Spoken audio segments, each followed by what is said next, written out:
নমস্কার, চলে এসেছি মা অন্নপূর্ণার রান্নাঘরে নতুন আবার ভিডিও নিয়ে একটা। আজকে তোমাদের সাথে কি শেয়ার করব একটু বুঝতেই পারছো। একটু এই যে দেখো, আমি মুগ ডাল নিয়ে নিয়েছি। মুগ ডালটাকে আমি ভিজিয়ে রেখেছিলাম। এখানে মোটামুটি মুগ ডালটাকে আমি ধুয়ে টুয়ে ভালো করে পরিষ্কার করে 3 থেকে 4 ঘন্টা ভিজিয়ে রেখেছি।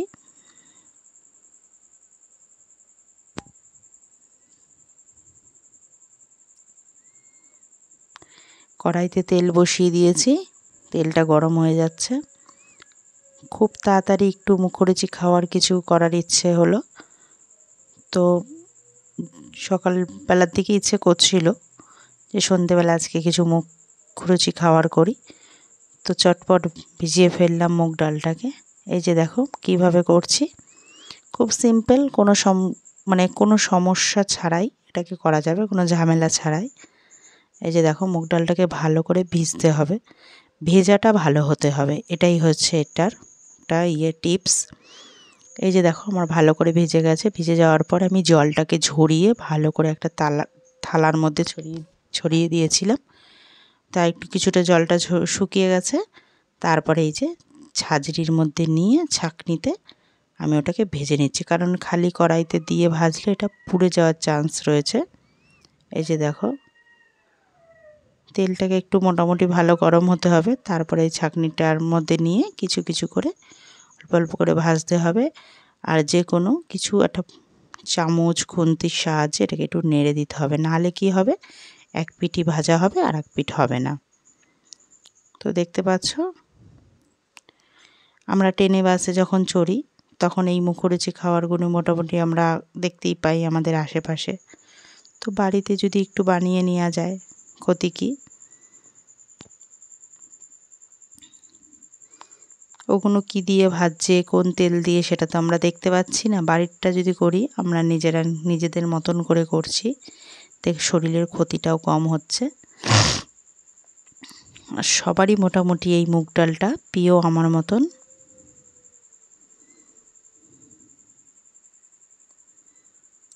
রেসিপিটা ভালো লাগলে অবশ্যই একটা লাইক শেয়ার করো, আর চ্যানেলটাকে সাবস্ক্রাইব করে দিও। যে ইউটিউব থেকে দেখছো চ্যানেলটাকে সাবস্ক্রাইব করে দিও, ফেসবুক থেকে দেখলে ফলো করে দিও। আমার ভাজা হয়ে গেছে, ভালো করে তেলটা ঝরিয়ে নিচ্ছি।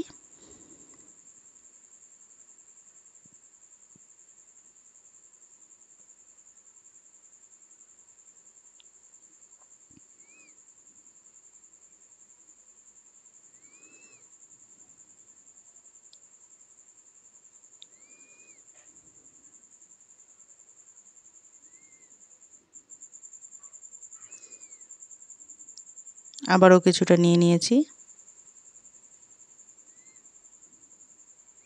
একইভাবে ভেজে নেব।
আমার এগুলোও ভাজা হয়ে গেছে, আর বাদ বাকি কিছুটা আছে, ওটাও এবার ভেজে সেরে নেব পুরোটাই। আর কিছু বেশিরভাগটা রয়েছে, বাদ বাকিটা বেশিরভাগটা ভাজা হয়ে গেছে, আর কিছুটা আছে, ওটাও একই পদ্ধতিতে ভাজবো। ভাজার পর ফিরে আসছি। এই যে দেখো আমার পুরো কমপ্লিট হয়ে গেছে। হয়ে যাওয়ার পর এটাকে আমি একটা টিস্যুতে ঢেলে নিয়েছি, মানে একটা থালা রেখে তার উপর টিস্যু রেখে ঢেলেছি, কারণ যে তেলটা এর মধ্যে সোপ করেছে সেটা ওই টিস্যুটার মধ্যে সোপ করে যাবে।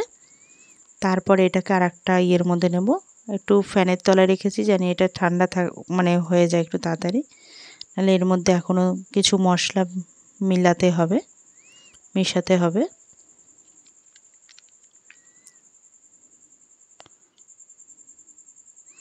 এই যে দেখো আমি থালায় সরিয়ে নিয়েছি, অন্য থালায় নিয়ে নিয়েছি।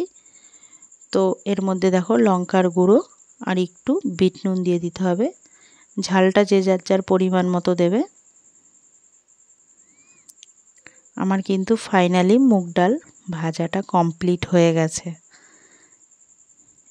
এটাকে স্কিপ না করে পুরো ভিডিওটা দেখলে বুঝতে পারবে আমি কিভাবে কেমনভাবে করেছি। আশা করছি তোমাদের ভিডিওটা ভালো লাগবে। মুগ ডাল ভাজা আমার কমপ্লিট।